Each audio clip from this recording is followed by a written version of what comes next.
Let's go over a few tips for kiting. Please note, the best approaches will always vary depending on many factors like the map, the hunter, and your own character. There is no catch-all kiting strategy, and you won't do well every match. That's okay. But here are a few general tips, aside from the ever-repeated look behind you, that might help you improve with being chased. Number 1. As soon as you spawn in, commit to where you want to go. Getting caught without a solid game plan in an unsafe or unfamiliar area can spell complete disaster for you. A lot of early downs are caused by people panicking after taking an early first hit, but if you stay focused on the plan, you'll have a better chance of recovering than if you scramble around aimlessly in the open.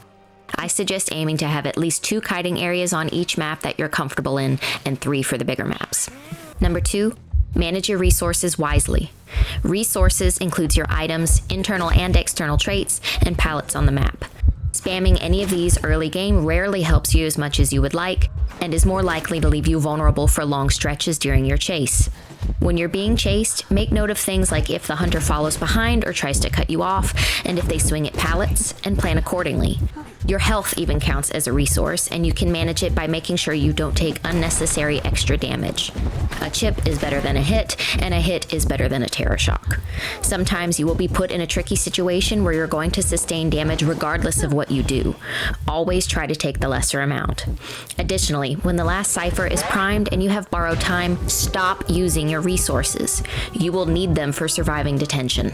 Number 3, memorize some cooldowns.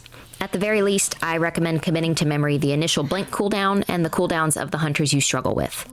Disciple's cats have a 10-second cooldown from the time they disappear from the field. Fool's Gold can throw his pickaxe 6 seconds after retrieving it, etc. You can see when blink is ready at the start of the match by checking the countdown on your surrender button. Once it hits 180 seconds, blink is ready. If you've ever seen your teammates ping Cypher Machine primed at the start of a match and wondered why, they were most likely warning you about blink being ready. And number 4, this is more of a courtesy thing, but keep track of where your teammates are decoding. In an ideal situation, everyone on the team will be able to kite the hunter if they decide to switch targets when you run into them, but even in that best case scenario, it still disrupts decoding temporarily. Pay attention to your teammates' progress pings, and avoid heading their way until the cipher pops. You should transition if you've used up an area, but try your best to wait for a cipher in a given area to be done until you move there. So what do you think? Do you feel ready to take first chase?